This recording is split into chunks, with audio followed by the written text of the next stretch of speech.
আসসালামু আলাইকুম। চলে আসলাম নতুন আরেকটি ভিডিওতে। ওয়েস্ট ইন্ডিজ উড়াল দিল বাংলাদেশ ক্রিকেট দল।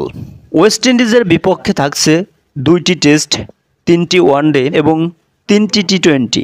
প্রথম টেস্ট ম্যাচ অনুষ্ঠিত হবে 22শে নভেম্বর। ওয়েস্ট ইন্ডিজের বিপক্ষে 15 সদস্যের যে দল ঘোষণা করল বাংলাদেশ ক্রিকেট বোর্ড, চলুন দেখে আসি এক নজরে। Number 1 Zakir Hasan, opening batsman. Number 2 Sadman Islam, opening batsman. Number 3 Mahidul Islam Joy, opening batsman.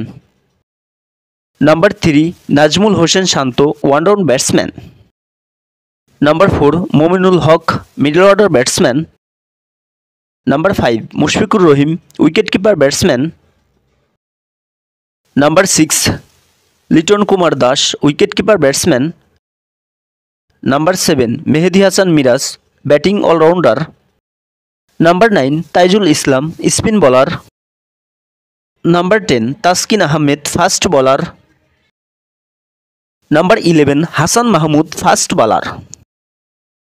Number 12 Nahid Rana, fast bowler.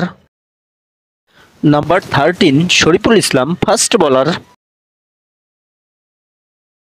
Number 14 Jaker Ali Anik, wicket keeper batsman. Number 15 Naim Hasan, spin bowler. Bangladesh বনাম ওয়েস্ট ইন্ডিজ প্রথম টেস্ট ম্যাচ তারিখ 22শে অক্টোবর, বাংলাদেশ সময় রাত 8টা, ভেন্যু অ্যান্টিগা। এখন দেখে নেব দ্বিতীয় ম্যাচের সময়সূচি। বাংলাদেশ বনাম ওয়েস্ট ইন্ডিজ তারিখ 30শে অক্টোবর, বাংলাদেশ সময় রাত 8টা, ভেন্যু জামাইকা।